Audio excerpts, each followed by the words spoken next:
I was going to ask just before the camera started. You said about your drinking. Yes. Yeah. So are you sober? Yeah, I haven't had a drink now for nearly 4 years. I'm 20 months sober. Oh yeah, amazing. High five that. Thank you. Yeah, no, that's a huge achievement. As soon as you said it, I was like, oh my goodness. Yeah, so 20 months. Yeah, I'm in the fellowship. Right, and, I'm not being rude, but enjoy your podcasts. Wicked. I'm buggering off. Farewell. Farewell. I think everything's recorded because I haven't got my backing dancer to help me. But have a good podcast, guys. Thank you. Thank you. Like Evan said, if you need to go out, do whatever. Yeah. There is no toilet in here. That's right. The toilet is where you went before. My bladder's not quite that weak, don't I? Yeah. I mean, I've had one child, but it happens. But no, before we begin, it was during lockdown really that it started. As the business started to blow up, I couldn't get away from my phone for good or bad. Yeah. And because it was exploding so fast, I just felt like there was so much pressure. I felt like I couldn't sneeze without people knowing my business. So, and because it was during lockdown, I was a bit naughty. So I started going around my friend's house like in the evening, and you just get on it, have a few drinks, and I was like, well, I won't look at my phone when this is going on because I won't respond to anyone when I've been drinking. Right. Because I never want to wake up with that regret the next day, like, Anxiety. oh my god, what did I say? Yeah. So we just started going that, and then like 1 day a week turned into 2 days, turned into 3 days, turned into now you got a fucking major problem and everything. So yeah, it nearly cost me everything. So I went to NA and went to private counselling as well. And yeah, so that was 3.5 years ago. Awesome. Yeah. So yeah, and it's the best thing that I've ever done, to be fair, because life-changing. since doing that, we're now writing book number 4, much more productive as a company. Yeah.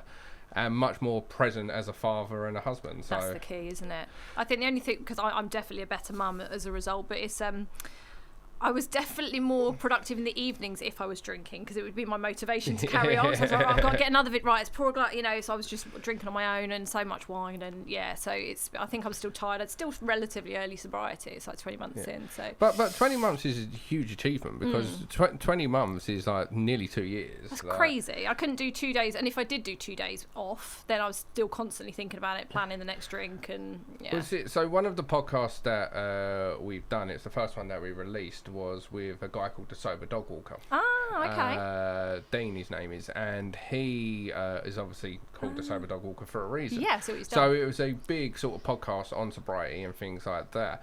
But something that I mentioned in it is, if you're living till Friday, like if all you can think about is Friday to have a drink, or even you're working all day and the first thing you want to do is get home and have a drink, not hug your kids, not hug your fucking partner, but have a drink. Yeah. If you can't get through a day or a week without having a drink, if you can't do sober October or sober January, whatever it is, or if you can't struggle do that, to do it significantly, you've got a fucking problem. I know, but I had no idea that it was, you know, that was it's a symptom. You know, even the addiction to social media or like drugs, whatever it is, it's because I was desperately unhappy in myself and I had to do the work. Well, that's it right there. You have to do the work. So, for example, drugs and alcohol, they're the outcome of a problem. Like, it's never going to improve unless you get to the bottom of what that problem was. Yeah. For me, it stemmed from my childhood and then later on in life, and just never being able to talk about my feelings. Like, even like before all of this, I wouldn't have told you any of this. I would have just shut up. Like, I was always brought up like men just suppress everything down, just get on with it. And I think that's very harmful to society to not be able to. Definitely, and there's like a massive movement, isn't there, towards men's mental health. And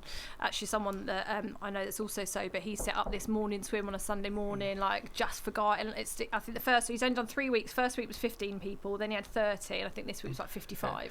It's just incredible. Well, I did a speech at Box Park, Wembley. Yeah. And it was meant to be about social media and entrepreneurship and using that, how you can use social media to build a business. Yeah. And when I was there with 4 other influencers from different backgrounds, and they all had PowerPoint presentations and their little note cards, and they were all talking about the glamorous side of things. I was like, I'm massively underprepared for this shit. Like, I'm going last. I was the last one to last one to go. I got set up perfectly because the person before me went, Facebook is dead. Who uses Facebook anymore? And I was like, that's the most stupid thing anyone can say. I'm not going to use that against you. Sorry about you. Yeah. Facebook isn't dead. Facebook's very good. No, Facebook's amazing. But I ended up talking about the dark side of social media because everyone was so positive, like, do this, your life will change forever and everything like that, and it will. Yeah. But no one's warning people about the dangers of social media. Obviously, actually, we'll go into this right really now, to be fair. Yeah. Obviously, the guys listening at home will probably get the whole segment of what we've just spoken about. Yeah. But before we go any further, guys, welcome back to another Southend Dog Training podcast. This week's guest is Caroline, a dog groomer, who some of you may know from LoveMud Dog Lady. Hello. Thank you for having me. You are welcome. Before we get into anything... can you just introduce yourself to the audience listening at home or the audience watching? Yeah.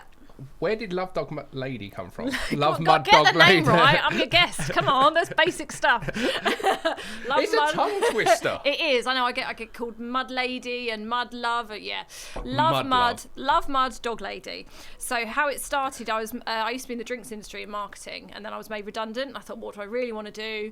And I shadowed another dog groomer for a little while, a few days, and I thought, I love this. So I wanted to go into dog grooming, retrain to do that, and I thought, name, okay. And because I had a marketing background, I wanted to come up with a brand that I could then expand out into products and training and all different stuff. And I had a golden retriever at the time called Milo, who literally loved mud. Like, just, you know, you see the videos of them in the muddy puddles on socials and stuff. He rolls in it, he eats it, you know. He was just the inspiration behind the name.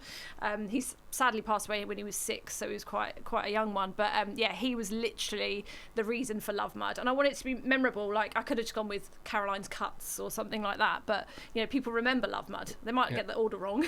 Mud Love, Love. I really like it, but it's not a name I can say fast 5 times in a row. Like, LoveMud Dog Lady, LoveMud Dog Lady, LoveMud Dog Lady, LoveMud Dog Lady, LoveMud Dog Lady. You can. There we go. You underestimated yourself. I do that a lot. I do that a lot. Yeah. So obviously you're very big on social media. How many followers have you got now on Instagram? On Instagram, I think it's 220,000. On Instagram, yeah. And on other social media? So I think Facebook's about 170. I've got TikTok as well, small on YouTube, but across everything, it's about 670,000 followers, I think. That's incredible. Like that. And you do it all yourself, don't you? Yeah. So as somebody that does it all themselves, that's incredible. I was going to talk about, and we'll talk about it later on in the podcast, social media. I've got a whole portion written down here about social media. But we was just chatting before the podcast started about social media, about sobriety, 20 months sober. Yeah. Really, really cool. But we was just talking about it, and I was talking about when I did a speech at Box Park, Wembley, with some other influencers about social media and the positive side of social media, but nobody was speaking about the dark side of social media. And I thought, instead of just leaving that off, this is something that the audience at home that might be getting into social media or might have a business that they use social media for might actually benefit listening to. Like, anybody that follows Southend Dog Training for any period of time will know that we get our fair share of hate. But with the following that we got, it's ignorant to think that every single person in the world is going to agree with us. Yes. It just comes with the territory. What do you find your social media's like? So it's been on the whole really well received. Everyone loves dogs at the end of the day, and I kind of came in just after lockdown and offered something a bit different. There was loads of dog content out there, but not dog grooming and how to, and I just made it really kind of simple and relatable. And I'm a pet groomer. Like, I'm not show dog grooming. I'm not going to do the perfect poodle, any of that stuff. I'm literally going to get you cockapoo looking cute. You know, that's where I position myself.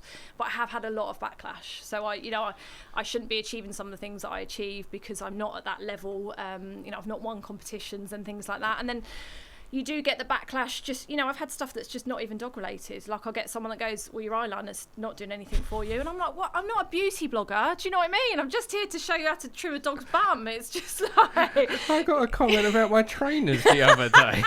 Like, not my dog trainers, not my employees, your my actual trainers, my sneakers. I bet it stopped you in your tracks, because you get the one, you go, oh, and then I was like, oh my God, like, it doesn't makes you think. But there is, unfortunately, you know, when you've only got 1,000 followers, you know, maybe only 1 or 2% of those are haters. It's a small number of people, but as you grow scale, you know, to my scale, but let alone your scale, that percentage and the number of people within that, and people love, it's clickbait, isn't it? And it's people just like keyboard warriors, and people love to be evil for some reason, and they're confident behind a screen.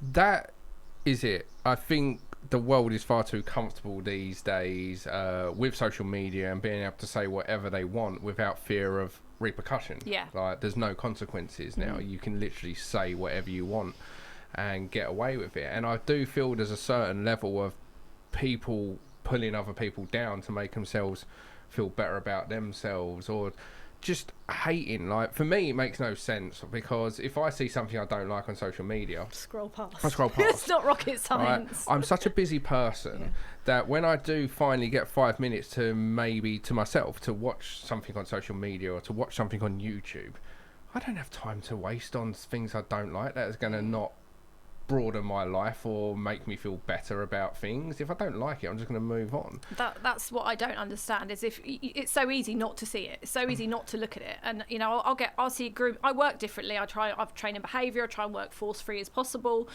You know, you see videos of the dogs being harnessed up and stressed out. I can't watch that stuff.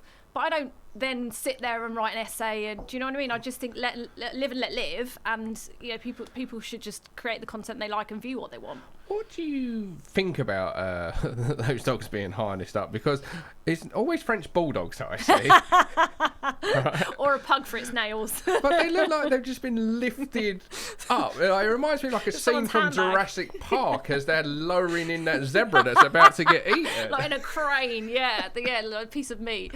Well, the thing is, there's different ways for everything, and I'm sure that, you know, it's the same in your industry. There's different tools, but people use them differently. You know, for me, like, I use a belly strap and things like that if I need to support the dog's weight, if they've got arthritis in the back legs, if I need to, you know, if they're just puddle dogs and they want to lay down, then I use those tools. But for me, they're not an automatic, get them in, harness them up, get them done. You know, I'm not a commercial conveyor belt groomer. I always, from day one, have wanted to kind of go at the dog's pace and take my time. And the thing is, in some grooming salons, that they can't do that because they've got a time constraint, so they do have to use these tools. So it's difficult. That's why I try and hold my... I don't waste time putting my opinions on those things, because I think, well, I don't work like that, but that doesn't mean that I'm right or wrong, or, you know...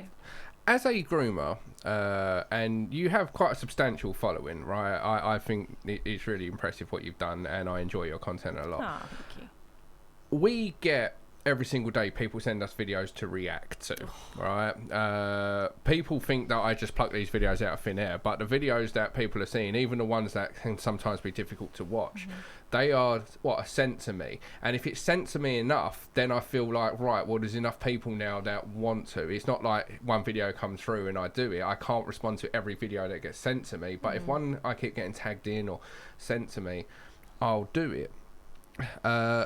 Do you get people send you videos of other groomers? Like, we get other trainers, like, not other trainers sending us videos, but people sending me other trainers training dogs, wanting my opinion on it. And they're ones I never react to, because I don't feel right slagging off another trainer. Like, there's a very famous trainer in America, I won't mention his name, but he's got millions of followers, and a lot of it's for the wrong reasons.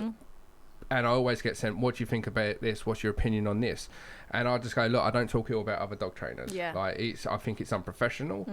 Do you get people sending you videos of other groomers wanting your opinion on it and things like that? Yeah, I'll get tagged in things. I'll get certain things sent to me. There's been a couple of quite extreme videos. There was one recently, I don't know if you saw it actually, and it was a trend. It was an M&M trap. The dryer. Just lose it. Yeah. I can't. I was so upset. And the thing is, I got it sent, so, as you would imagine. So, Caroline, what do you think of this? What do you think of this? And I was like, right, shall I do what a lot of people do and sit there and show it? And I thought, I can't even show it on my page. It's so stressful and horrendous and awful, I don't want to jump on that bandwagon. And a lot of people were, but it's horrible. And I think, again, I want to maintain my peace and keep my page as a kind of a positive place. And I want to educate, but like you said, you don't want to put anyone else down. So I try and push how I work and why I do it that way, rather than kind of looking at other methods and go, well, that's wrong. Yeah. So, but I mean, it was completely bloody wrong though. Like, it was awful to watch. I will put that up for the people watching on YouTube. Obviously, the people listening, they'll probably be aware of what it is, but it's a social media trend going round of a hairdryer, isn't it? So it's called a blaster. So it's a high velocity dryer. Yeah. So I don't use high velocity dryers, but then I don't do bigger dogs. When I had big dogs, I did. Some people use them automatically on every dog. It speeds up the drying process. It will help with de-shedding and things like that. But you obviously don't spray it, you don't blast it in a dog's face in order to stress them out. If they're biting at a nozzle of a dryer, they're stressed. They don't like it. It looks like a leaf blower. Like the easiest way to describe it. Yeah, it's like a hairdryer tube. Looks like a leaf blower for those. Or like that a Hoover. Don't know. Yeah. But yeah, it's obviously got the Eminem Just Lose It song playing over the background and people blasting their dog in the face with it. My thought when I saw that was how unprofessional. Right, I'm all for making viral content. Yeah, I'm all for walking that line of what's acceptable, what's not, and we have towed that line on many of occasion. Like, we love a sort of shock R type thing because it's great for the gram. Yeah, but when you make a viral video and you're using dogs, you have to look at what benefit this has on the dog. Yeah, is it necessary? How's it going to affect my dog for the better or worse? Yeah. Imagine those dogs owners for a second. If I sent my dog to a groomer and I saw my dog on social media being blasted in the face on a viral video, that's what I couldn't get. I was like, from a business standpoint, somebody has entrusted you with that dog. It's like they're promoting that way of working, but why would you want to, I completely get it. And, dogs are babies for so many people, and it's like that, and, you're treating them that way. It blew my mind. And there was another one, you might not have seen it because it was quite grooming specific, but a dog was had multiple harnesses. They're called groomers helpers. Again, they have their place, but this dog was just harnessed in it. It was so stressed. It was horrible to watch. And the dog then flipped over, and I was like, why would you put that up? And also stop filming and help the dog, it's just I don't understand it either. The thing is, I do think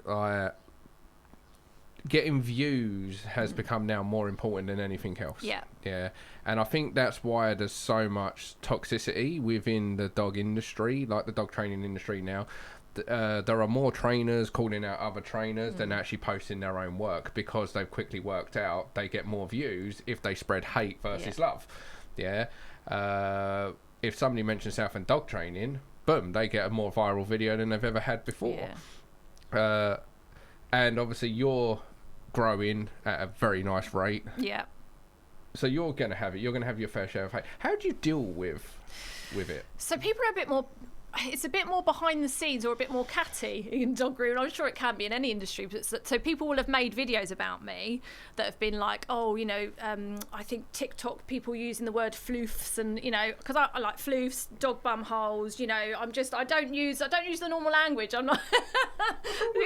Exactly. It's like the floof. It's just, you could call them anything, or and I kiss the dogs, and I'm like that with the dogs, and I just talk like a normal dog owner. Well, maybe not normal, but like a over the top dog owner, and that's just me. That's how I do it, and that's how I've positioned it. And people come and watch the content because that's my personality.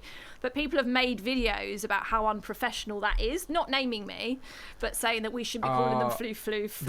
The backhanded. Yeah. And I'm like, you're literally making it about me, seriously. And the thing is, it's working. It's that's why people follow me, is because I am real and normal and silly and that kind of thing. Yeah, I always like it when you read the comments, like when somebody makes a sort of backhanded video about you, and then you get tagged in it. yeah, and I've had some as well that kind of copy content as well. Some people that, I have to be careful what I say. Yeah, no, edit that bit out. It's fine. The but reality it used to affect me a lot. You said how it used to affect me a lot. I did go through, as I said, I'm 20 months sober, so I went through quite a dark patch. When I kind of started social media, and I think I was obsessed with it, and I think I was one of those that was going for the viral numbers. And then now, I mean, life's changed completely. I've changed completely, and I've just remembered why I started out, and that was to educate owners, to educate groomers, and just help the dogs really. And I've stripped it right back, so I don't now want to. It's not a measure of how good I am if the video gets 5 million views anymore. It's like, how much am I helping people? That's what I want to kind of achieve.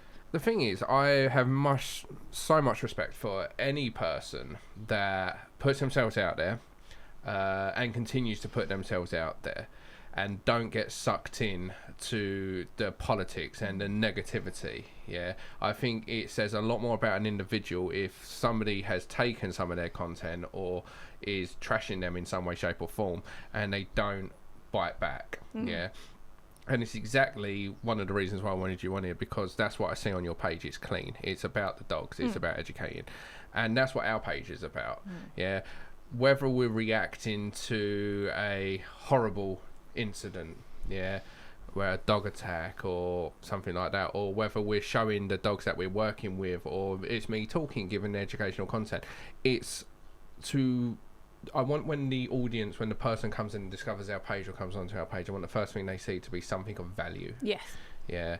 I don't want the first thing somebody sees is me slagging off someone. And I see that in your page, and I really like that. And I think that speaks volumes about your character. So we'll come back to social media later on in this podcast. Let's talk about dog grooming for a little bit. Yeah.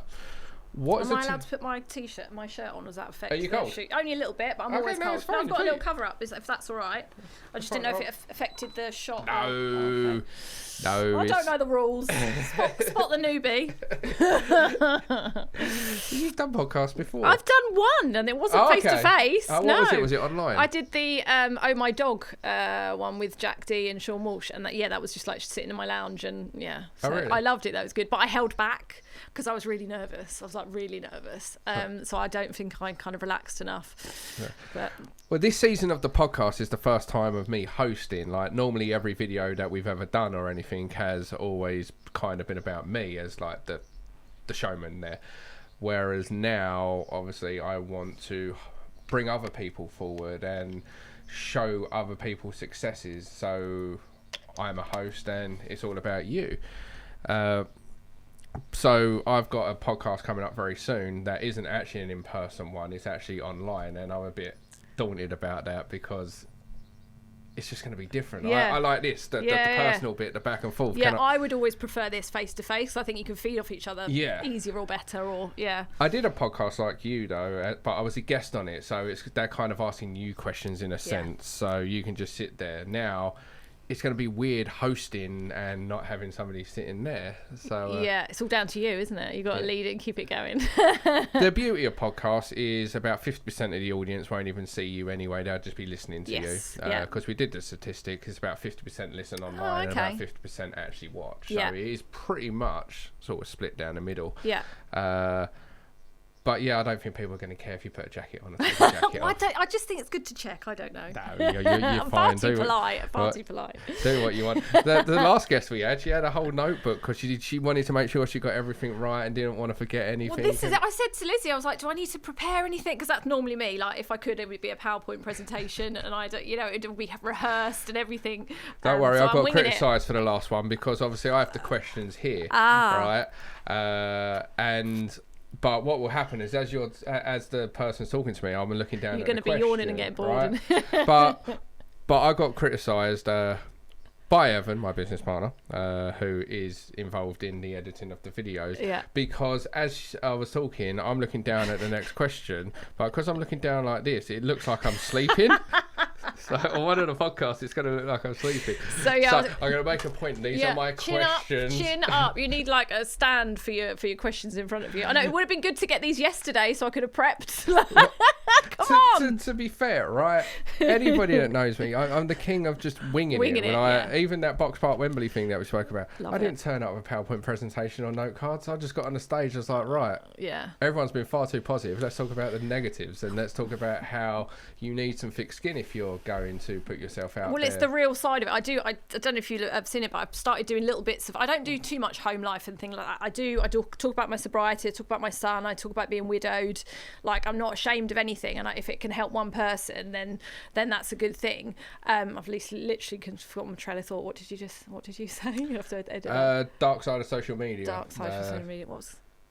No, it's completely gone. That's all right. What was I going to say? Well, we were talking about the dark side. That's all right. We were talking about this. Happens to me all the time. Imagine when I'm doing a podcast, I'm like, I'm literally like, what was I was a really good point as well. It would be really impressive. We were talking about the dark side of social media. You started talking about bringing your home life into it on your social media. Real behind the reels. Yeah. So what I was going to say is I've started doing a little bit more because people really connect with you and I think when I was going for these million views all the time on every video, that was how I was measuring success, was how many people, how many views it was getting. Actually, I want to build a community, and not everyone, but my followers love that it's not polished. Like, oh my Lord, it's not polished. I drop stuff. I was filming, and my agent said this morning, can you get some footage of you in the car, go in there so you can do a video? I was like, yeah, no worries. So I put it in the car.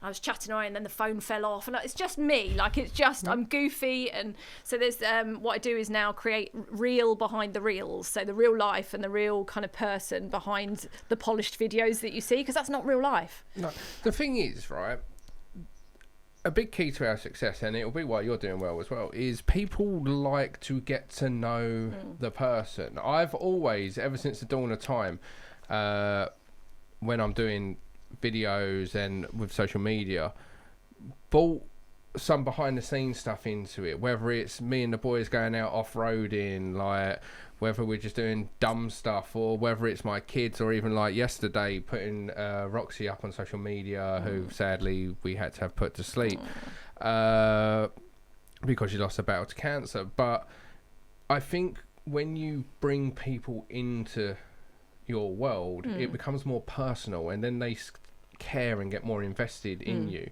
There are people that were messaging me from 10 years ago about Roxy, like how Roxy helped them. So these people are still there, and when we started getting more and more success, you can still see people that were messaging you going, I'm so glad to see that. I remember when you only had like a couple of hundred followers and things like that. So, and they've been a part of the journey. So the more you reveal about yourself within reason, the more people want to surround themselves with you, and they almost feel like they know you. Well, yeah, and they can identify. They're like, it's not this absolute perfect polished version. Everyone's going through stuff, whether it be, loss of a pet, which, we all have to go through, and it's horrendous. But it just makes us relatable. But this is why I struggle with a podcast, right? Because I do single take. Like, if I do a video, there is no script when I do a video. Like, none of my videos are scripted. I literally have an idea in my head, and I'm just going to reel it out, generally one take. If I say something in it that I go, I don't know if I can use that because of where we live in, I might redo the video. But that's it. So with this, it's all of a sudden you got questions, you're looking at it, and it's like, don't look at that camera, look at this. It's just different. It's not scripted per se. Like, we have a conversation that we're going to talk about. But it is. It's very, very different than me just going, how to stop your dog jumping up, how to stop your dog pulling on the lead. And when we're in that mode of doing what we know and what we love, it's just so easy. And like, it's like when you said, here's your questions, I was like, I needed these yesterday. Like, but it's the subject is me. I'll be all right with it. Do you know what I mean? Me and dog grooming. So, but it is. I think when I first started out, I started out on TikTok, and I think the reason that I gained quite a bit of traction quite fast was because I was streaming live every day.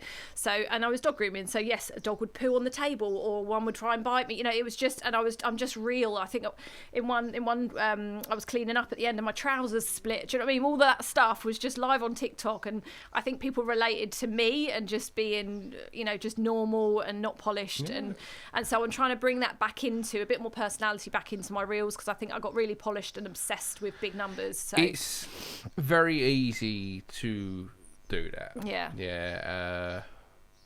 It's very easy to start to see views coming in and look at sort of other people's videos that they're doing and try to make everything clean and proper. Even we went through a bit of an identity crisis at one point where we're going, should we swear less? Would we reach more of an audience if we didn't swear? But then I'm like, the swearing in a sense is me. It's more authentic. I don't put on the swearing. That's just me. And then you start going, well, are we going to do better if we do this or this? And then in the end, you just go, fuck it. It's just be yourself. It's really hard to not be yourself. You know, it's like I do the voiceovers. So I think that you talk during the videos and that's filmed in that way. I hate voiceovers. I do it. All right. No, I don't. Sorry, bit I should strong.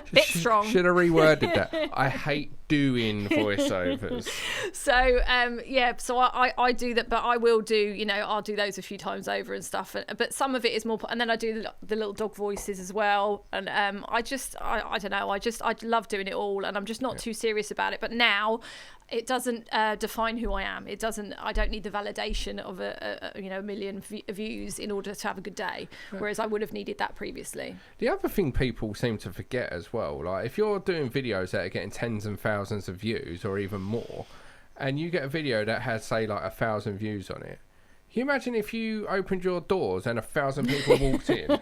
You're not going to grumble at that, would you? No, like 1,000 is still 1,000 people. Like, people get too caught up on numbers, and I think this is why we're seeing a lot of those like stupid trends, like the grooming, because people are chasing the high of getting that viral video, and then they're seeing that somebody else did it, and so they want to jump on that trend. And there was so many people did it. So many people took that video that we spoke about earlier and remixed with it, and I just didn't want to do it. I didn't.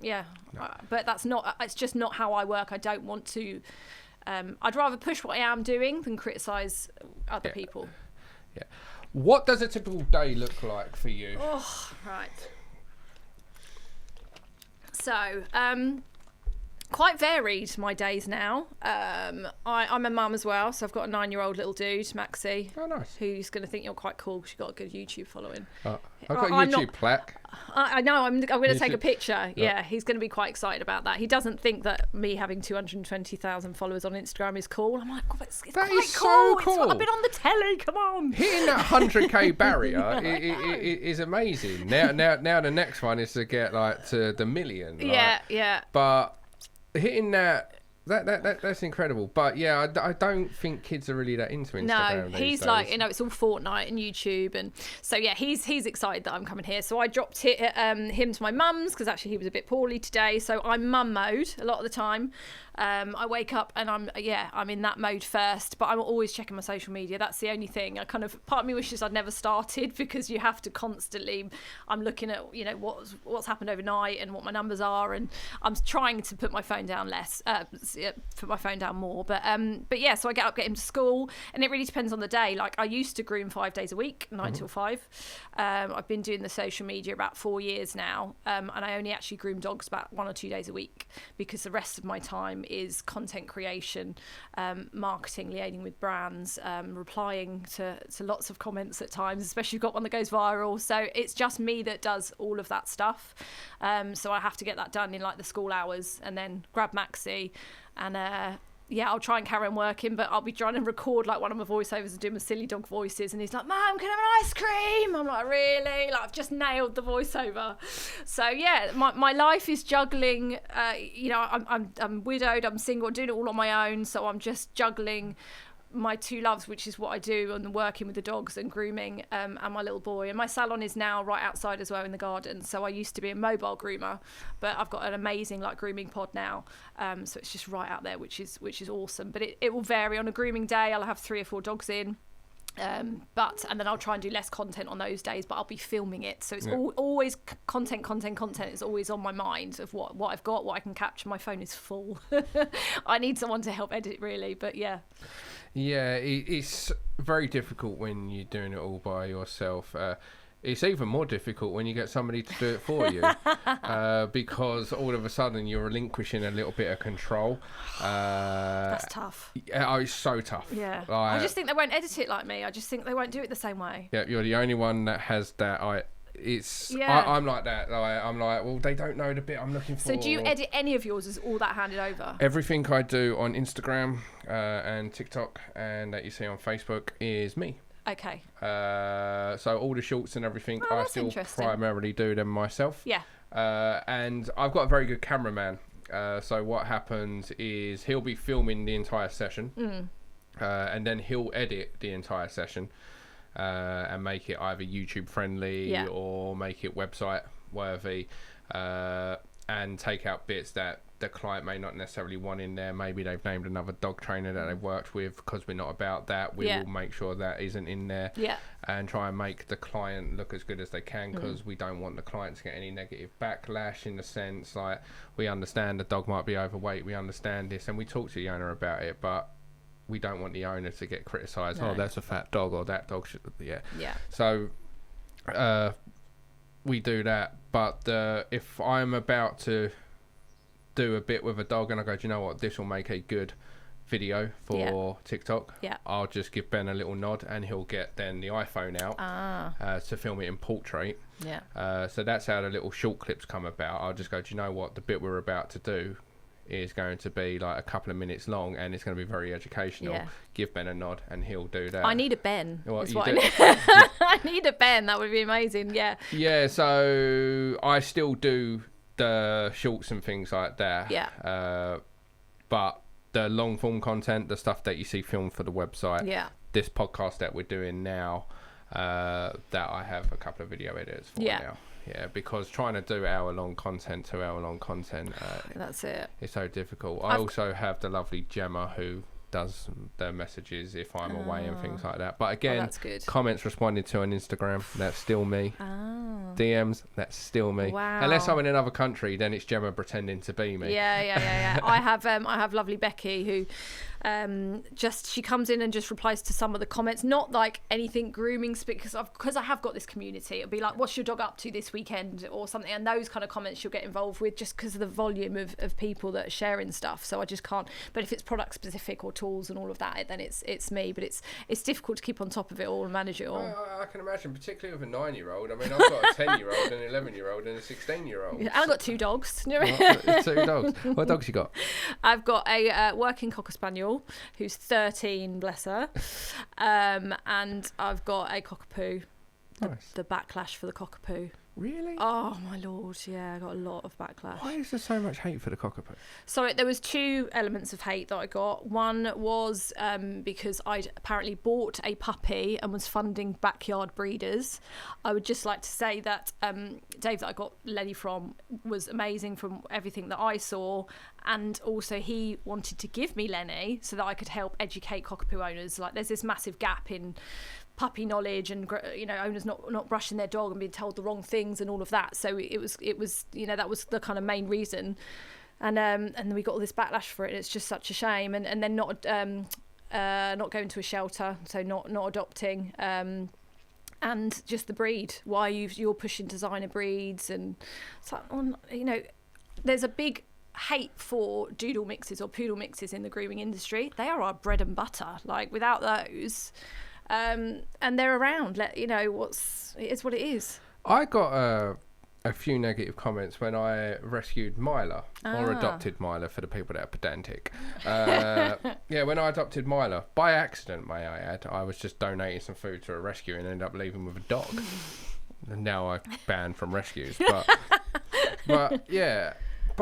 the comment that resonated with me most: why didn't you adopt a Staffy, a more difficult dog, a dog that needs homes? Why did you get a cute fluffy dog? I'm like, I wasn't even looking for a dog. No. Like, it just happened that way. It's exactly the same for me. Like, we'd thought about getting a second dog, and also because we got the puppy around Christmas time, then there was a big backlash that I was pushing and giving it to Maxie because it was Christmas. No, I was giving it to Maxie because he was really sad, because not only he lost his dad, but he lost his granddad, and then he lost my mum. I got my mum a kitten to help with the grieving process, and then that one died. So it was literally like, and I said Daddy and Mimi, which was the cat's name, they've bought you this, this dog and this puppy. And it was just timing. Like, it just came up on Facebook. He had the puppy, and I was like, oh, that'd be amazing. And then we could use it to educate, and I could really get the word out there for cockapoos, and it's just the backlash was unbelievable.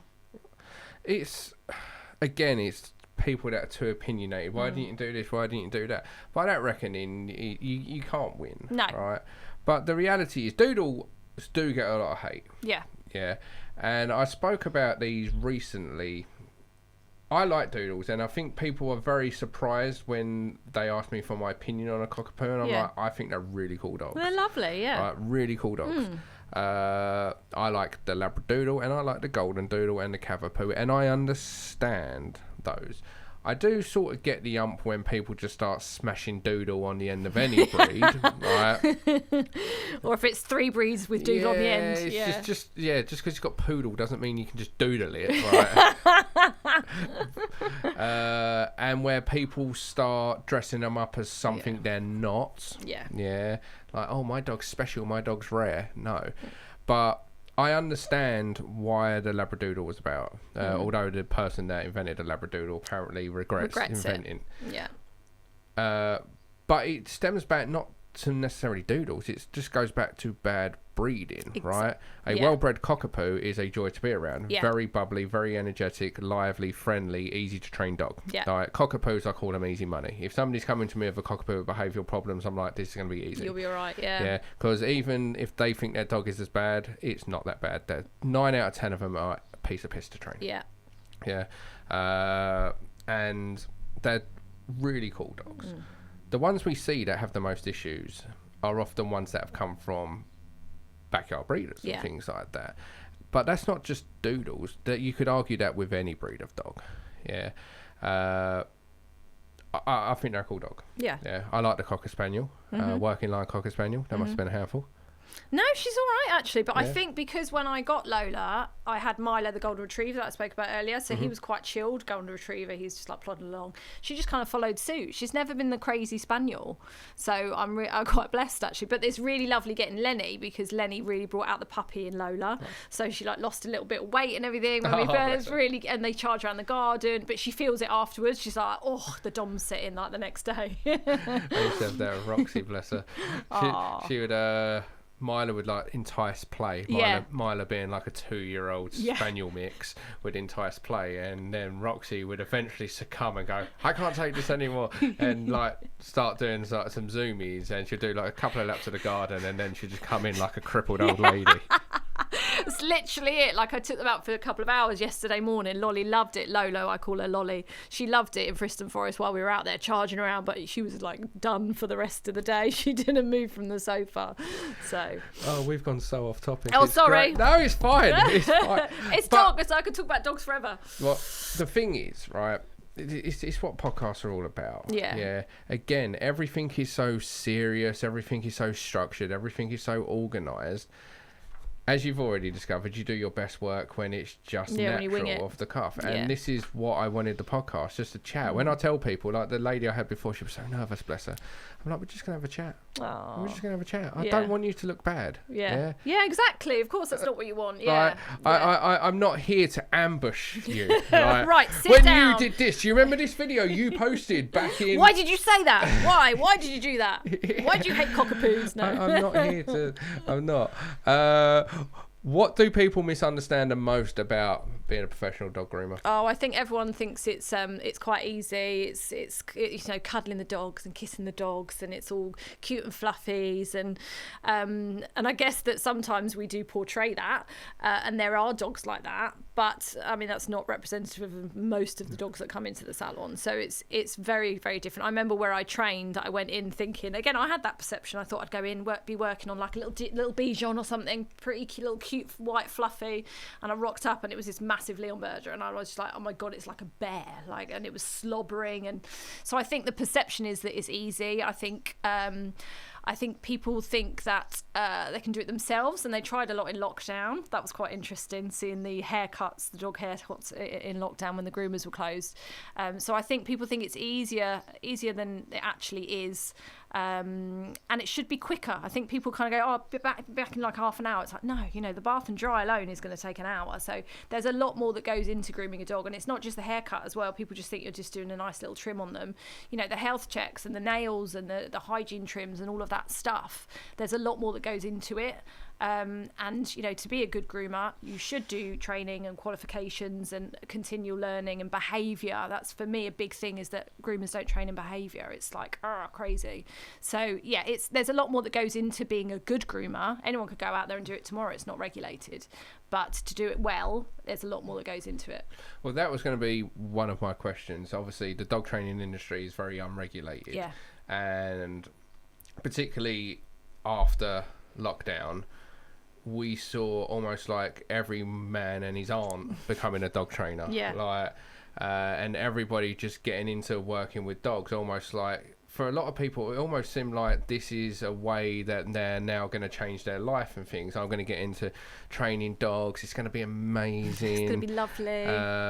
And everyone's got a plan until you're staring down a barrel of a German Shepherd frothing at the mouth. And if you move the wrong way, it's going to nail you. Yeah, exactly. Everyone's got a plan until they get bit. Yeah.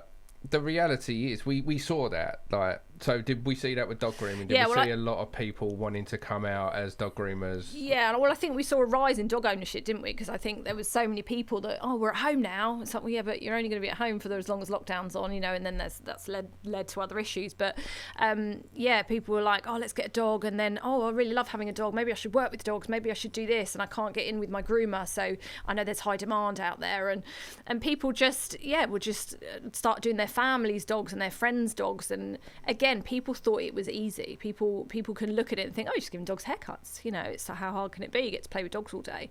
It's not like that. I imagine it's incredibly difficult. I mean, I wouldn't like to attempt to give my dogs a haircut. I mean, I've always gone for dogs that don't require haircuts because that makes perfect sense. Yeah. And we'll speak about obviously that in a bit. Obviously, people not researching the grooming and stuff like that, but I always go for minimalistic dogs. I've always had like a Rottweiler just to give it a brush, and its nails generally take care of itself. I didn't have to do her nails until she was more of a senior dog. Yeah. My late Rottweiler. Yeah, so she's not charging around on pavement and wearing them down actually. When she wasn't running as much and when she wasn't doing as much walking, then obviously her nails started to grow. Yeah. But that was later on in her life. Yeah. But we had done a lot of desensitizing when she was a puppy, getting her used to having her paws touched and things like that, and she trusted me, so all we had to do was do that. That was fine. This is the thing. I think there's dogs like that, or just short haired breeds, you know, pugs, I don't know, dachshunds. People look at them and think, well, they don't need grooming. So then they don't get them in for a nail trim or to get used to being in a salon or having a professional bath or anything like that. And then when they're 5, 6, they got long nails, and then they think, I'll give them in for, I'll get the dog booked in for their birthday for a pamper. It's like, that is hell for a dog. This dog has never been in this situation, doesn't know, has not been introduced, had any desensitization to any of it. So it can be really scary for them. I'm going to jump the gun here a little bit. What is the more... what's the word I'm looking for? What area do you find that dogs are most aversive to due to not being desensitized at a young age? Feet. For me, if I had to make an educated guess, it would be having their nails cut. Yeah, unless it's a pug. Like, I don't judge breeds, but there is like, if you get no, but I don't. But then pugs and nails, like you'll get a puppy in and they're just like, wah! So it's they're just ingrained and born with this hate for foot handling or paw handling. So that surprises me, as apart from obviously the health problems that can come along with pups. Yeah, I don't know why. For me, if I had to think about a small, overly sociable, friendly dog that's great for a first-time dog owner, I would think pug. Right? Yeah, I think they're fine at having their kind of paws handled, but you try and trim the nails. So that's the dark side of the pug, right? Dark side of the pug. Dark side of the pug. That's a podcast in itself. The dark side of the pug. Well, to be fair, the last podcast I did was more about the dark side of the French bulldog, so it's not too dissimilar. Frenchies can be similar, with their nails. Frenchies are dramatic. They are, the drama, Like the noises that come out of them. Yeah. Honestly. It's like and I used to be like a mobile salon parked outside someone's house, so the dog would be screaming, and oh my lord. I recently had a client, and I hate working with Frenchies, and before anybody lynch mobs me, I love Frenchies. I love French bulldogs, right? I think they're fantastic, and there's a whole podcast. It might come out before this one, or it might be afterwards. These aren't in order. So the audience listening might have already watched that one, or they might have that one still to come. I don't know what order they're going to go out in. obviously the health problems I'm very outspoken about, like the bad breeding, the exotic colours, the pie noses, the long-haired French bulldogs. It's all getting a bit silly. Personality-wise, they're absolutely fantastic, but the reason I despise working with them, and I'll help anyone. Don't go, oh, I've got my Frenchie booked in, it's fine. I love them, we will help you. The reason I despise working with them is because of how vocal they are. Yeah. So if you've got one that's reacting, it sounds like a gargoyle that you're killing.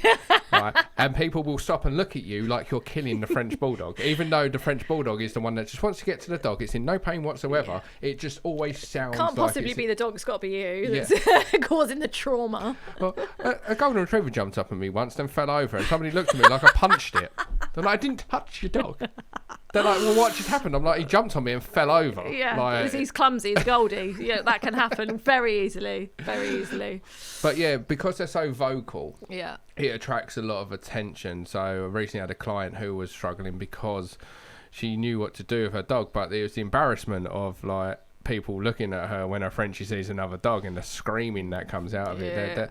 There is a Frenchie on social media, I can't remember who it is, but he just literally is just screaming. He'll go on a bus and he's like, rah, rah, rah, rah. I don't know if you've seen it, I can't remember who it is, but it's just brilliant. It's so funny.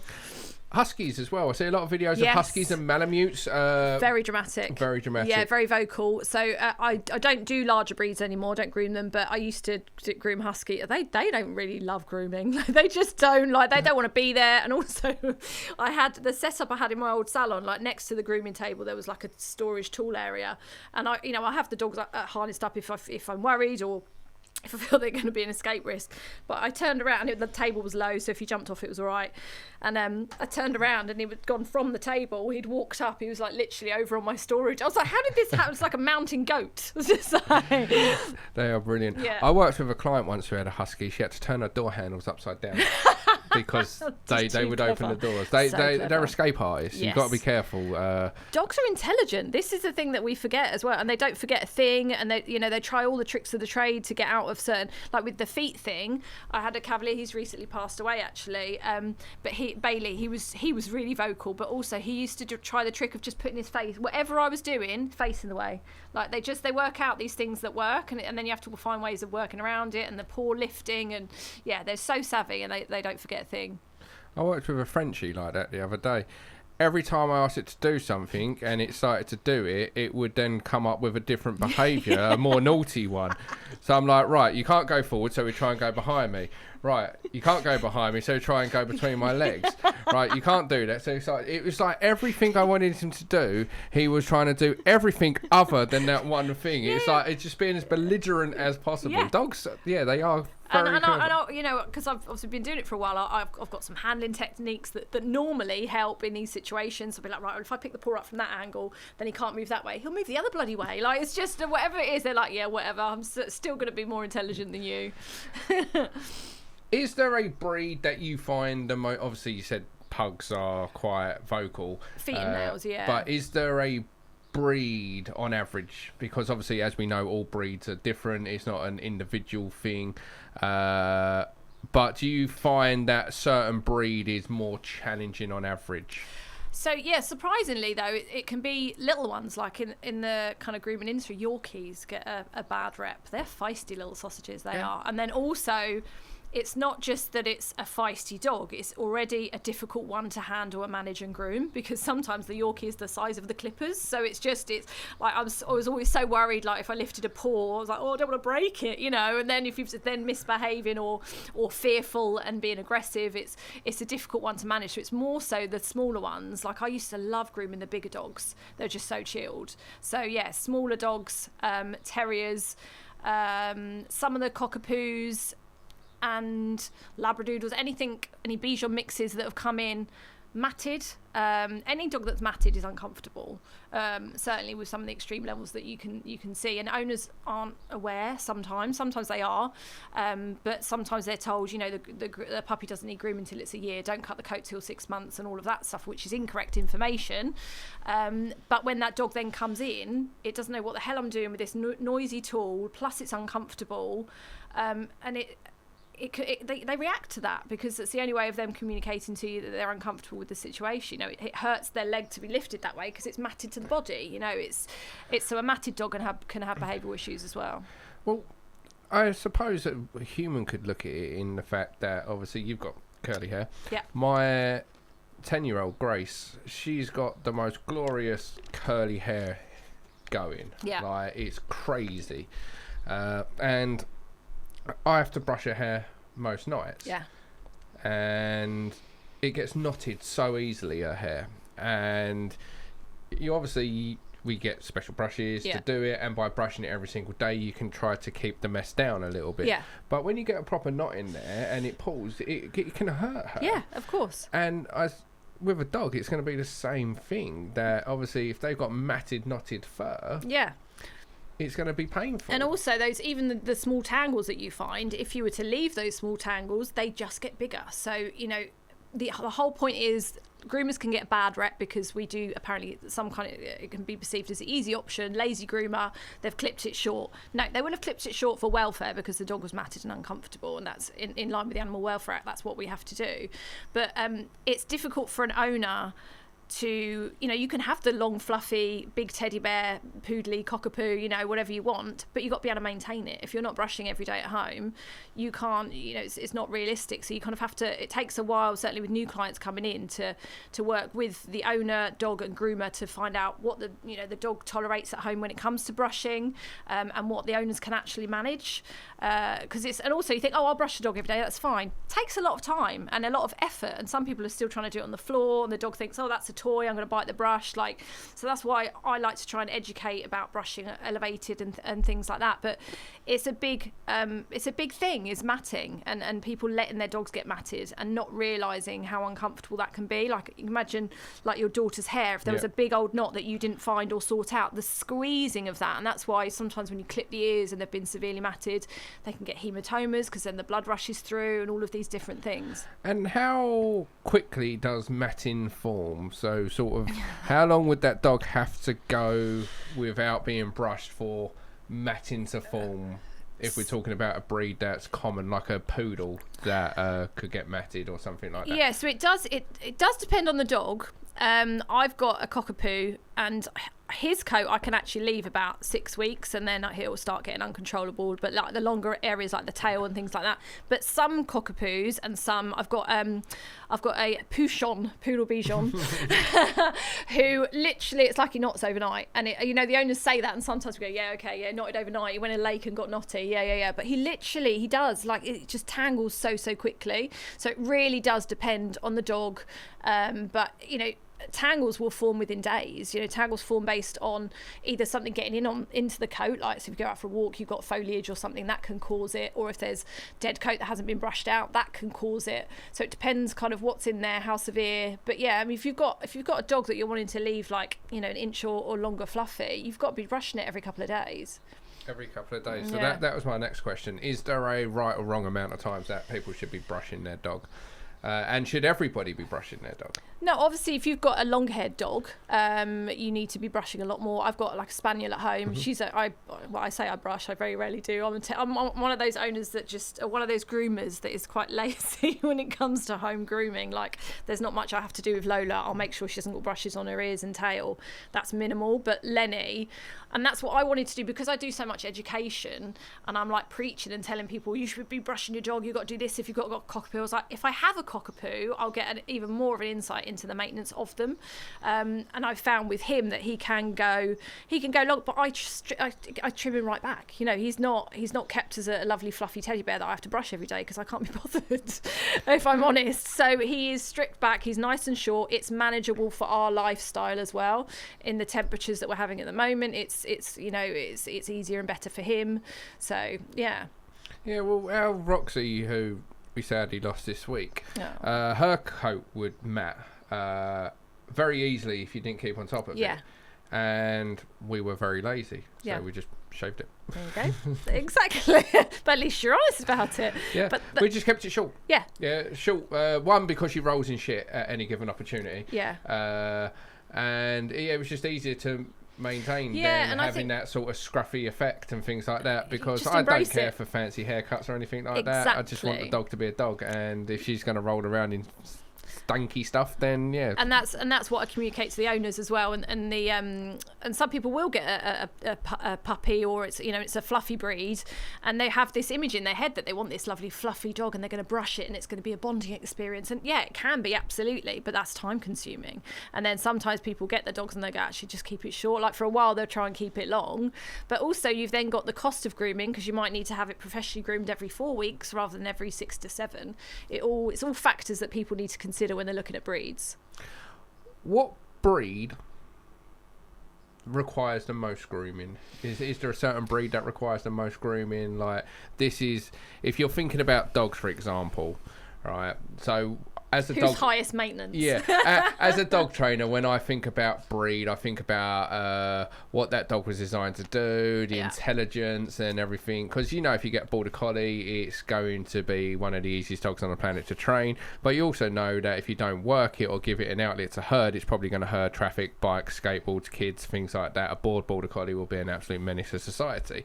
But you also know you get the smartest dog. So you also need to take into account that if you don't know what you're doing, it'll probably outsmart you. Yeah. This is what I look at. You're a groomer. You've got a cockapoo. Yeah. I was a dog trainer. I got a Rottweiler and a Staffy. I wanted dogs that had like this stigma attached to them and show them in a positive light. And I also thought it would give me great sort of respect and credibility having a well-trained Rottweiler and Staffy, breeds that some people might consider more difficult, or things like that. You've gone for a cockapoo because you're a breeder, which makes perfect sense. Groomer, but I've then kept it short because I'm lazy. So Did I say breeder? Yeah, you said breeder. We're not a breeder. I'm not breeding any dogs. I'm not putting that out there. Don't. Oh, I can't do with that as well. Somebody's going to take that one clip. She's breeding now, did you know? Yeah, that's it. Caroline, it's all you're going to be known as now, is the breeder. Brilliant, thanks Adam. Yep, you're welcome. Glad I came. Yep. Glad I can help. You get more followers. And a lot of disappointment when you have to keep going, no, I don't breed. I don't bother. Yeah. So yeah, obviously that's what I look at when thinking about a dog, how it's going to fit my lifestyle. Yeah. You went for a cockapoo.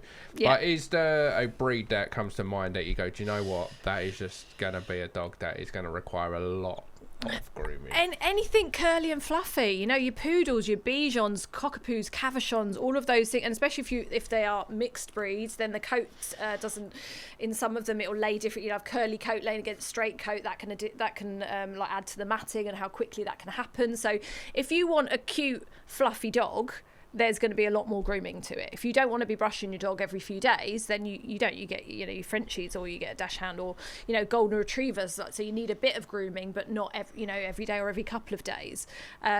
So it's basically anything curly is, and also it's hair, not fur, so it's going to need trimming, otherwise it would just keep on growing. But then things like Shih Tzus will need a lot of grooming as well, and like the other drop coats, Maltese, and all those breeds will knot up, not as easy as the curlier breeds, but they can knot up if they're not brushed through. So again, it depends what length and what look you want as an owner, but what you can actually maintain. Obviously there's always exceptions to the rules. What's the easiest dog that breed that comes to mind when you think of grooming?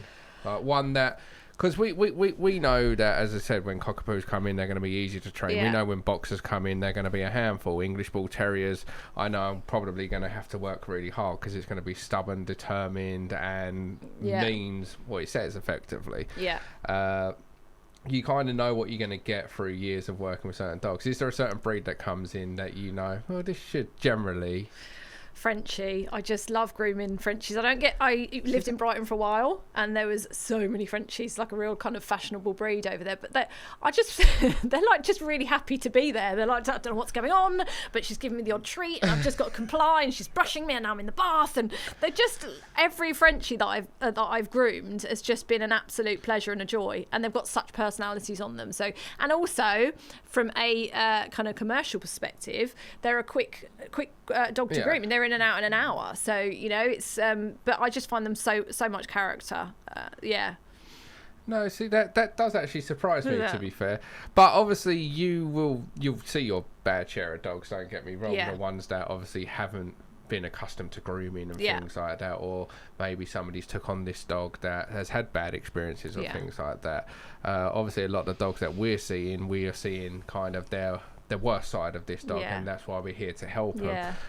But yeah, it surprises me Frenchie's on that list. They're happy-go-lucky demeanour. I get it, because that's a Frenchie all day long. Well, and also it's just, you know, just nice brush. They have a facial, and they're just a nice one to do, definitely. I would have, if I had to guess, like I said, this is why I'm not a groomer, right? But if I had to guess, I would have said Rottweiler or Labrador. Yeah, I was going to say Labrador as well, because so trainable. So in my salon as well, I've always had the setup where, because I want the dog to have freedom of movement, so they can go from table to bath themselves rather than be lifted up. Obviously that helps the back as well.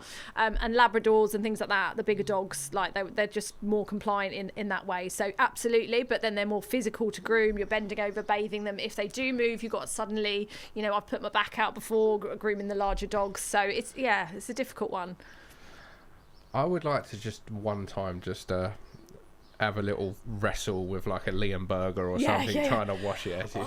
Or Turner and Hooch moment, like from the film where Tom Hanks is trying to bath the dog. At Newfoundland, at the college where I trained, we had some newfies in, and there was two that would come in together. There was like a team of about 8 of us that would be like attacking these dog, like brushing from different sides, and we actually used to have to put 2 tables together, 2 grooming tables to kind of house or you know, to have one dog on there when it came to newfies. And they're just gorgeous. They're disgusting when they come in because they smell and they're slobbering, but when they're done, they're just like gorgeous bears. There's a photo on my Instagram and somewhere on the website of Bruce, a Newfoundland I work with, and like, tap me chest for him to jump up, and his paws are on my shoulder, and like he's like as tall as me. Like, they're incredible dogs. If anybody's looking for a giant dog and you're a first time dog owner, that's not a bad way to go. I used to groom 2 dogs at a pub as well, and it's like German Shepherd mix, and she was beautiful, and she was a big gentle giant, but she used to supervise while I prepped her bath, so she'd come up next to me just like keeping an eye, and that was when I was doing TikTok live, so people will remember like, Echo she was called. She's just beautiful. It's a gift. The big ones are so cuddly as well. So I love a Newfoundland. It's a breeder dog I would love to own, but probably would never own. It's just too slobbery for my liking. That's a lot of shedding in your home as well. It's a lot of shedding. We looked after a Leonberger once for 3 weeks. It broke 2 hoovers. Really? Yeah, this dog was like shedding like nobody's business. And it was at a time where we couldn't really afford to keep replacing hoovers. The beautiful dogs. Leonbergers are absolutely fantastic. I live by the South Downs. The best thing I've ever seen on a dog walk was not the actual dog being walked, but they were grooming it, because then in the middle, like it was literally up Butts Brow in Eastbourne, and then the fur just flies away. Birds use it for their nests, and we see that a lot in fields and parks. Like you can always tell when somebody's brushed their dog, like because they take their dog to a dog park or to a field, and you'll just see like German Shepherd hair everywhere. Yeah, like clumps of it. Yeah, I was like, that's genius. Aaron, one of my trainers, the cheeky bastard, he'll come to the training ground and fucking brush Hank. Doesn't brush him at home. See, now I'm thinking at least he's brushing his dog. There we go. Hank is well groomed and well looked after. Pet care tips. Let's talk. What are some grooming mistakes dog owners often make at home? Grooming mistakes. So they'll be using the wrong brush. Some people will get like a puppy brush and just tickle the top layer of their dog and go, it's all brushed, wrong tools and wrong techniques. So I do a lot of videos about how to brush your dog. I'm slightly repetitive about that, because you need to use like the line brushing technique, hold the coat back and really get down to the root. Otherwise there's no point in brushing your dog. Like, I love the effort, that's brilliant, but it's not actually being effective. So using the wrong tools, what else is there? Sorry, what was the question again? Lost myself there. Common mistakes that dog owners make. Not brushing their dog. Yeah, not brushing their dog. Something else that really doesn't help groomers or the dog is when they dry them at home. They'll use their hair dryer and then they'll go, and do it in the face, and the dog's going, and then that turns into a game. And the owner thinks it's funny, or it might be the child that's doing it at home. But then when the dog comes into a pro grooming salon, you've got a whole issue of a dog that hates the dryer that didn't need to occur, like if it was introduced in the right way and positive and gradually from far away and that kind of thing. So little things like that that you think might be fun and stuff at home, it can actually really have an impact on the dog. But I also think that people groom the dogs on the floor, certainly puppies. So I would say that as soon as someone starts grooming their dog at home, to get them elevated, so to get them up on a coffee table with a towel, because it separates it from play, so they know that, you know, if you distract them with something else, because on the floor they don't know if that what you've just got out is actually a slicker brush that they're not supposed to chew, because all the other things you gave them they were to chew. So yeah, so little mistakes like that, owners can make it more difficult for themselves. I would add to it a little bit as well, because I think the mistake that people make is not getting the dog used to being handled in general, because not just with grooming but also for vet visits, and the other thing, not getting a dog used to wearing a muzzle from a young age. I think muzzle training these days seems to happen when the dog's had an incident, and then by that time the dog's already stressed, clearly, because it's had that incident, and you're putting a muzzle and introducing a muzzle to it for the first time. People seem to forget that when a dog's sick, ill and or in pain, it can behave very uncharacteristic. So true. And I think if just because you're teaching your dog to wear a muzzle doesn't mean that it has to wear the muzzle. It's just something they need to be used to just in case. And I think at groomers, you know, because we do get aggressive dogs and that kind of thing, they will just be muzzled. And it's like, if the dog's never had a muzzle on, that's a whole other level of fear and anxiety you've just put on the dog. So yeah, that's a really good point, actually. Yeah, and because I do, what happens is somebody doesn't get their dog used to being freaking groomed, or suddenly a certain area needs attending to more because the dog's maybe injured itself, so needs some dressing change or something like that. It's never been handled there, and then the owner can't do it, and then they palm it off on the groomer, expect the groomer to wave a magic wand and do it. And the groomers are stuck. I mean, because certainly when I started out as well, I think I took all the dogs, all the clients, you know, so you get the ones that have been kicked out of various groomers, and, you know, you've got the problem humans and the problem dogs, and, you know, but you take it all on. And I think I had so many more kind of aggressive dogs, and for some groomers I've been quite strong from the start in that I know my strengths. Aggressive dog is not my strength. I kind of go, oh, you know, we've all got our thing. I respect that. For me, give me a wriggly puppy that I can train.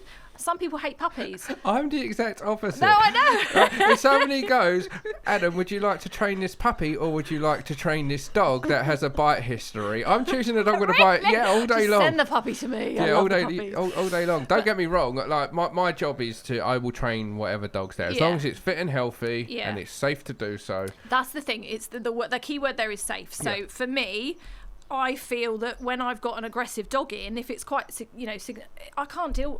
I'm not the right person. I'm not the right person to deal with that. There will be behavioural trained and specialising groomers out there, and I've got their numbers. I don't just leave them kind of in the lurch. I'll forward it on and say, actually, you need to look at the reason behind it. Like, no behaviour. I hate it when people say, oh, it's a naughty dog. No, I don't know about you, but no such thing. Like, there's a reason behind. Is it pain? Is it previous experience? So puppies. Give me all the puppies and I can train them, and I've always specialised in puppies, and I train them to rest their chin on my hand for face trimming and all of that stuff. But I think when you first start out as a groomer, you think you've got to take all the dogs, so you put yourself in risky situations, and then, as you said, they're not muzzle trained, so then you've got to put a muzzle on as well, and they're thrashing around. That in itself can cause injuries. So grooming, like when you're grooming reactive dogs, it's dangerous. Like we had a groomer for a little while, and she used to have a panic alarm. We gave her a panic alarm. Oh, really? Yeah, we gave her a panic. I've never heard of that before. Yeah, makes sense though. Because she's grooming at the training centre. Yeah. But she's grooming by herself predominantly. So she had a panic alarm, which meant if she felt she was in danger at any time, she can do that. And all of the staff were trained, whoever staff was there, that the second they hear that alarm, to drop everything and go straight. Oh, wow. Yeah, and there was a viral video of us responding to the panic alarm. She was grooming a Great Dane. Oh, I think I've seen you. You were in the office, weren't you? Mm-hmm. Yeah. She's grooming a fucking Great Dane. We were with a client at that moment in time. She's grooming a Great Dane. The Great Dane fucking hit the panic alarm, didn't? Because she has to wear it on her persons. Because imagine the panic alarm is down over there, and she's somehow got herself cornered by a dog. You can't panic in the right place. So she's wearing it around her neck. The Great Dane booped it, hasn't it? We didn't know. We've gone running, and all you can hear at the end of the video is me. Leanne didn't know what's happened. We've been bursting through the door. And she's like, where's the fire? Great Dane's like, hi. Oh, so it doesn't make a noise or anything, so she didn't realise. No, we hear the right, and all you hear me say, "Fuck's sake, Leanne." But oh dear, you had to. We always made sure there was somebody there on site. Yeah. Because it is risky. You're by yourself. You're grooming a Rottweiler or any large dog for that matter. Remember, I've owned a Rottweiler, so I can say this about them. That's how it works. Yeah, that's fair enough. That's what I'll go with anyway. So you have a Rottweiler, you get yourself in trouble, this dog panics, freaks out, bites you, you're all by yourself. It is risky business. So, but I have huge respect for people that know their limitations. And I think also the behaviour can change, so it can seem absolutely fine. I remember I had a Schnauzer. She'd been through like my puppy program, so she was absolutely fine, no problems. And I just went into autopilot when she was in. And for the first time ever, when I went to pick up, she swang for me, and I was like, "Where did that come?" Like, if it was a new client, I'd have approached differently and taken more time. And it kind of came out of nowhere, and it was a bit of a shock. And actually, things had changed at home. It turned out someone in the family had been pinning her to the ground, so she'd become fearful of hands, and it all kind of made sense. But behaviour can change, and that's why I really kind of advocate for groomers to train in behaviour so they can spot these things. The only time I've had to kind of need rescue, I needed the panic button, was when a cockapoo who was heavily matted got behind my grooming table, and I couldn't get it out, and I had to get the owner to come out. Yeah. But no, it's like I said, you're always going to excel and do well at your job if you know your audience. Yeah. I, for example, don't do bite work or protection work with dogs. Yeah. I don't claim to know how to do it properly. I have a rough idea of how to do it. Yeah. But it's not my area of expertise. Yeah. Scent training, agility, not my area of expertise. Yeah. Behaviour modification, taking a dog that's nervous, had shit experiences, that sort of stuff, early trauma, changing that dog so it can grow to be a confident dog. That's what we know. Yeah. If you want the perfect heel work staring at you all the time, glued to you, perfectly pivoting, we're not that people. No. You want a dog to take out and enjoy a walk, we're that people. And that's the same with me. I'm a pet level groomer. I'm not a show groomer. And being on social media, different opportunities have come up, and I was asked to do like this poodle feature in a national newspaper. I could have winged it, but it's not my speciality. So I sent them on to Verity, like someone who's just literally like the poodle god, because there's no point in me trying to do that and fluffing it, and it's just not where my strength lies. And I think for groomers, when you first start out, you kind of think you've got to do everything, and actually if you do specialise, it then gives you a USP. But I'm a pet groomer, and I'm more like, I'll give them a cute haircut, but if they roll in fox poo the next day, is what it is. That didn't turn off. There we go. I used to do dog walking when I started training dogs. Okay, yeah, because it was a way of every day taking out someone's dog. It would be consistent money, whereas you could have like one job here, then you could go a few days or even a week or so without a job. Eventually the dog training side took off, and then I had to cut down on the dog walking. But early memories of being a dog walker, but I remember taking on a St. Bernard named Ruby, and literally she had gone to the groomers that morning, and we picked her up, and the first thing she does is, when we get to the field, we let them off the lead, we're in an enclosed field, she finds the muddiest puddle, runs straight over to it, lays down, then rolls on her back, and I'm like, she was groomed 2 hours ago. I've got to take her back to the owner. But you've got a proper good owner when you take her back, and I was like, yeah, I know she was groomed, but she's now a bit of a state. She's like, did she have fun? I was like, yeah. She's like, that's all that matters. Sign of good walk. She was literally only doing the grooming for health reasons, not because she wanted anything aesthetic with the dog. Just simply, it was booked in for a regular groom. Yeah. And they want the dog to be happy, so the dog's had an amazing walk, had a brilliant time, justified my company LoveMud. That's why I've called it that. I love owners that are just all about dogs being dogs. It's that they are my kind of owners. Because sometimes I do wonder about those show dogs, and I can't speak for everyone, but the amount of time and effort that goes into getting that perfect show standard poodle, if you will, I think, has that poodle, which is technically a water dog, ever seen water? Other than coming from a hose or a sink or something like that.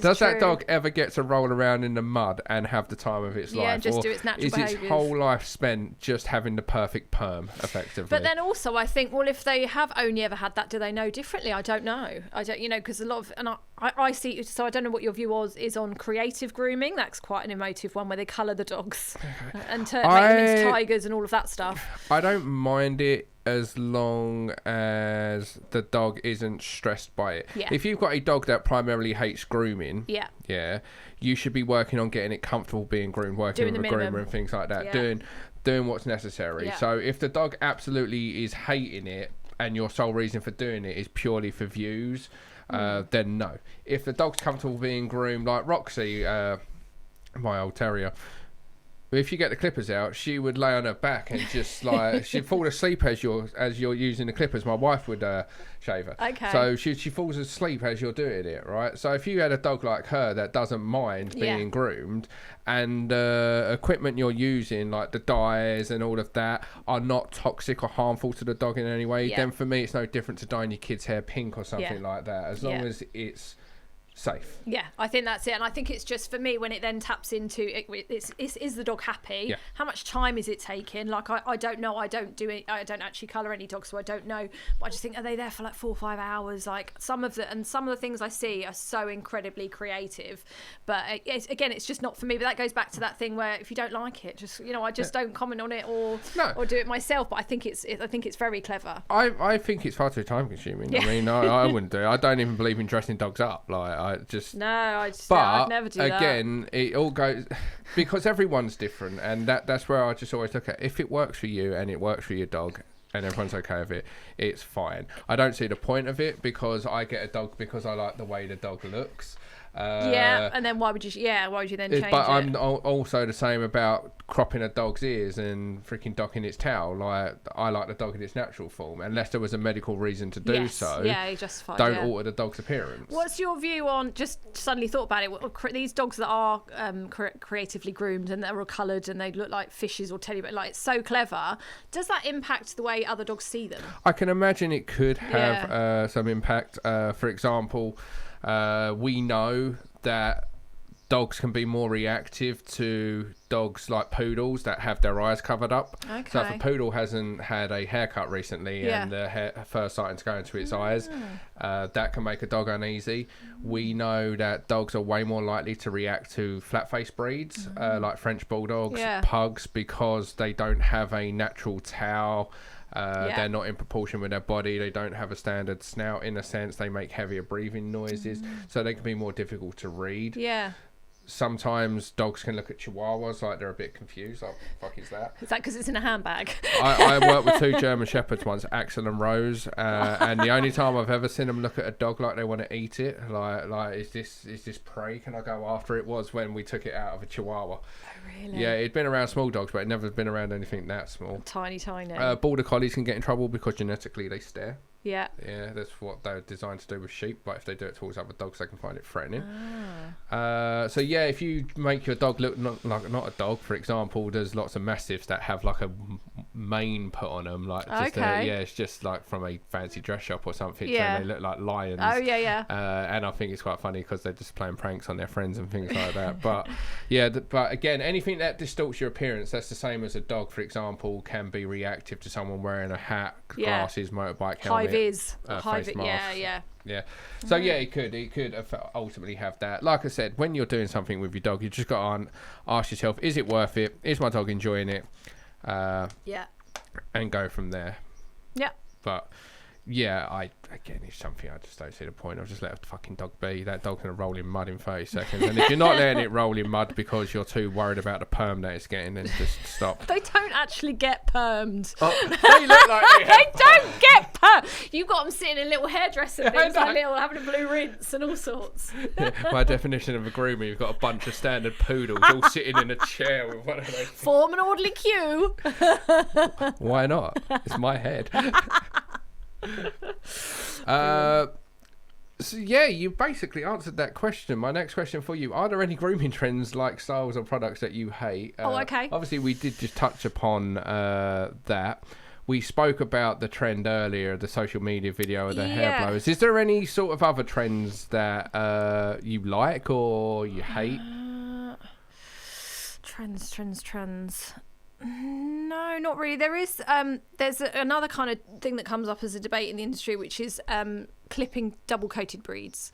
And there was a big trend a while ago of like a Pomeranian. I think there was a famous Pomeranian on can't remember what its name was on the internet, but it was groomed to be like a teddy bear shape. So it was, the coat had been cut. So there's a big kind of uproar against clipping double breeds. Some people will clip golden retrievers, collies, but it interferes with their temperature regulation. There's kind of for against campaigns, but there was a big trend a while ago about really trimming back Pomeranian coats, and I just for me, I was like, just leave them fluffy and tidy the edges type thing.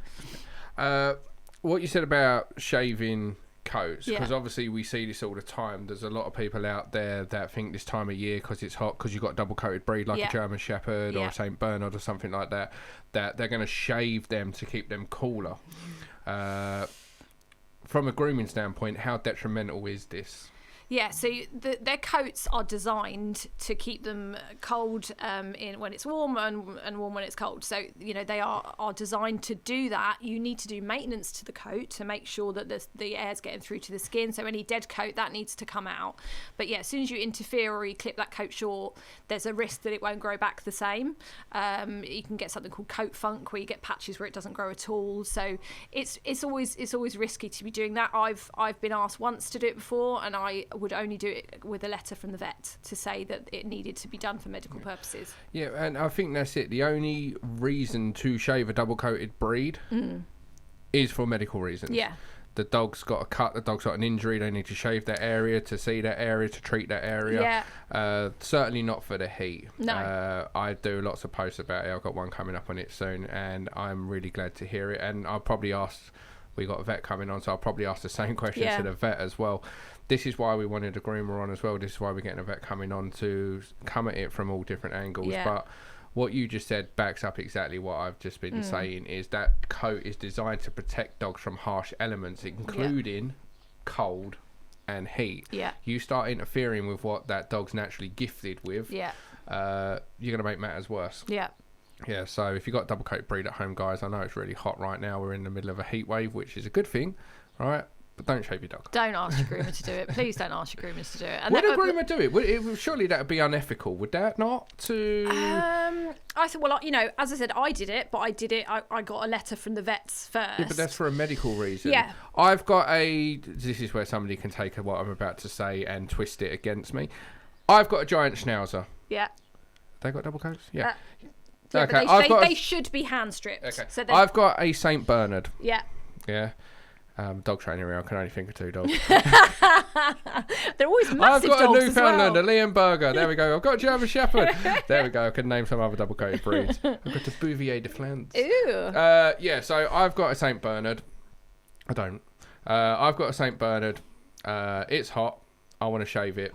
Would you do it? So I personally... No medical reason. I personally wouldn't, and I would try and educate the owner on why I wouldn't do that, and it's about the dog's welfare. And therefore I would then be given advice of other ways to keep that dog cool, because every dog owner, regardless of coat type, wants to keep their dog cooler at this time of the year. So it could be thinning out certain areas or keeping on top of the coat. It can be other stuff like the cooling mats and things like that, or on some breeds I just like take all the tummy area off so they can lay down and cool themselves. I always see things as an education opportunity. I think there's no point in belittling owners and going, oh, that's ridiculous, you can't do. Why? You know, they don't know the reasons. So actually they might just think logically, oh, well, actually if there's less fur they're going to be cooler, and that's not the case. So let's teach them and tell them why. No, and that's exactly, and that's why if you're on social media, your social media should be towards educating, not belittling and humiliating or trying to drag somebody else down.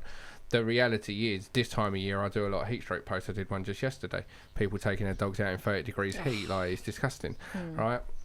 But the posts are designed to educate people, because there will be people out there that just don't know any different.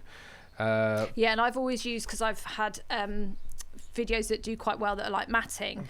So obviously the owners could be slated, or they could be negatively perceived, and I won't allow that. I always, there's a reason why dogs are matted. Don't get me wrong, if it keeps happening, then the owners are being rubbish, and I'll try and put that nicely to them. But initially there's an education gap that we need to fill. So let's not shame them. Let's go, right, this has occurred because of this. It hasn't been brushed, or it's gone into it had some tangles and then it got wet, which has got even tighter tangles, and use it as an opportunity to educate rather than just be mean. And yeah, well, I did that just the other day. I got sent a video of a cockapoo or cavapoo, hard to tell the difference, it was a puppy's first outing. It's a ball of fluff at that stage. It's a small fluffy doodle. Yeah, it's a puppy. It's Cloud. his first day out. I've been sent this video straight to a dog park, and it is sprinting to every dog in sight, having the time of its life, with the caption, my dog chose violence on day one. Right, no. They've turned it into a funny video. They obviously think it's a very cute moment. I've been sent it to react to. Enter more sensitive, Adam. No hate intended here, honestly. But try to use it, one, as more of an educational moment as to why this is going to end badly if you keep letting your dog do this, how it's going to become an expectation that every time your dog goes out, it's going to get to play with every dog it sees, and when it can't do that for some reason, it's going to get frustrated, start lunging, barking, possibly becoming reactive. How letting your dog run over to every dog thinking it's the norm, it can run over to the wrong dog. We'll do the wrong dog, that's the thing. On and on. But use it as an educational moment. But you could have just sat there and slated them, and your views you would have been higher. fucking moron, what you do? Don't worry, that might be an inside voice, but yeah, there's just use it as an opportunity to educate. But I think with some of the trends as well, the shock factor gets these videos out there, doesn't it, and gets the views. There's a time and a place. If somebody's being a complete twat to a dog, then I'll be a complete twat in my reaction. No, not a twat. I'll be more brutal in my reaction. Yeah. Like somebody that scared the shit out of the dog the other day to the point it pissed itself.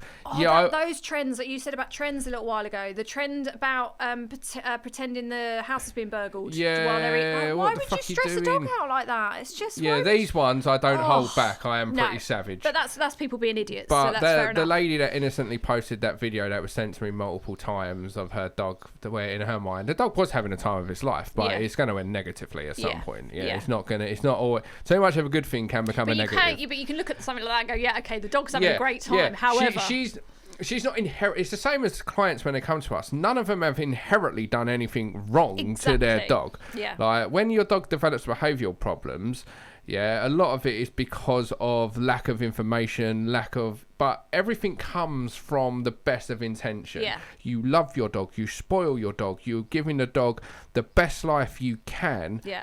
You're just doing it too much from a human standpoint. Nobody purposely, for the best part, screws up their fucking dog. No. Yeah. So I'd look to that as if that was my client showing me the video. How would I respond to that? Well, this is nice. The dog's having the time of its life, but it's going to end badly. Exactly. Yeah. No, I think that's the right way to deal with it. Yeah. So what's next for you? Any big plans, dreams, goals? I think just to keep growing everything, keep educating. And I don't know about you, but when you get feedback from people that what you're doing is helping, it's like, oh, this is amazing. Someone that said even my groomer loves me now because my dog's going in with no knots. Like that's why I'm like, yes, come on, Sandra, or whoever you are. It's I love that stuff. So I want to really stick to the education side. But I do love doing different stuff like podcasts, and I've done some TV, and I'm speaking at some events over the summer and stuff. Like I love doing different things like that. I'm not shy of a camera, as you're probably aware. No, to be fair, if you're going to get into social media in any way, shape or form, through your passion, which is obviously dogs, through your job, which is obviously grooming dogs, I think if you're doing something that you love, you need to use social media to take that to the next level, to take that to the next step. It is a platform, and it's a gift to have a platform, to have an audience. So when you get feedback like that's really cool. Yeah, definitely. But no, I've loved doing the TV. There's I want to be. It's a lovely Dr. Scott that I've done some bits with. He's the TV vet. I'd love to be like the TV groomer and get more education out there and help people. He's that tall, dreamy duck vet, isn't he? He's all right. He's Australian though, isn't he? Right, yeah, he's Australian. But and he's dodgy. He's Dr. Scott. He's in next week, isn't he? But there's loads of Pete Wicks, what he's doing with the rescue dogs. I'd love to be there helping him, doing the grooming of such I wouldn't. dogs. I would have a house full of dogs and probably be single. Last time I went to a rescue, I come back with a dog. I am banned. Yes, But no, all joking aside, it's great what he's doing. Yeah, there's such a massive love for dogs, and they're a big part of our lives. So I just want to be part of that and helping people where I can. Wicked. Where can people find out more information about you? Where's the best place for them to follow you? So I am LoveMud Dog Lady on all the socials, so Instagram, Facebook, TikTok, YouTube, and I've got a website, lovemud.co.uk, and I also do online seminars, so helping both new groomers and also owners that are grooming at home, just with grooming tips and things like that, but it all can be found via the website. Perfect. And any final words or tips to the audience listening at home, whether it's about social media, whether it's about their dogs, grooming, anything you want to add? I would say to owners, be careful. Do your research when it comes to what breed and the maintenance that's required. When you're thinking about a puppy, it's not just, training cost, food cost, vet cost. Grooming costs should be in there, definitely.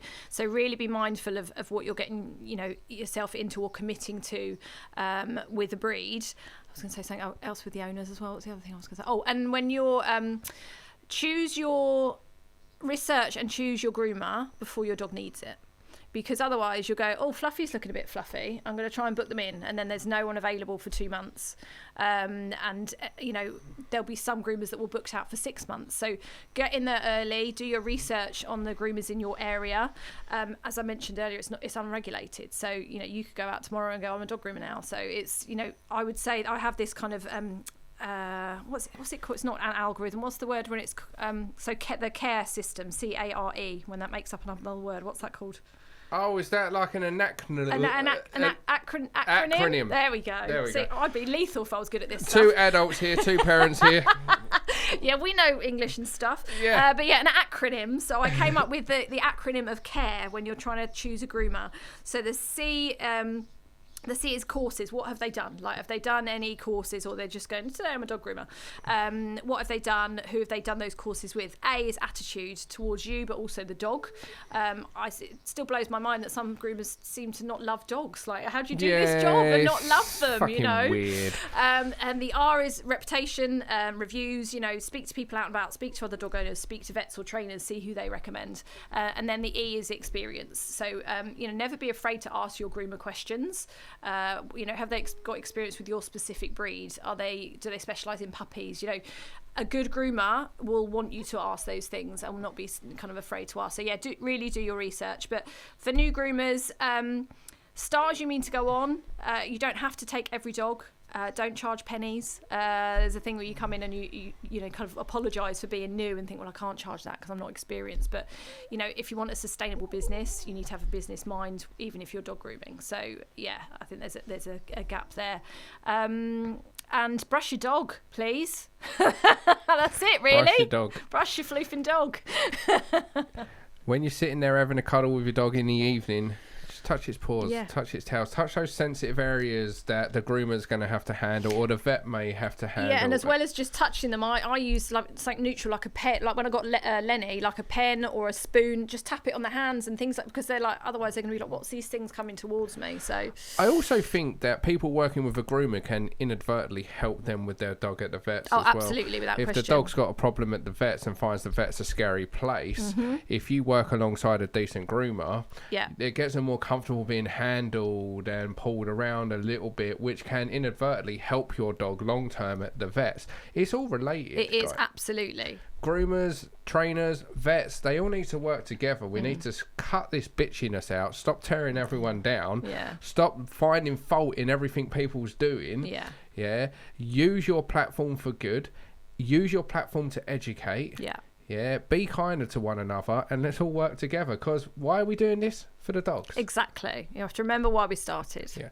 Caroline, thank you so much for coming on. My pleasure. I could sit here and literally chat to you Let's just all talk day dog long. all day. That's the thing. I'm like the most antisocial person in the world, believe it or not. Well, you haven't shut up since I've been here. Exactly.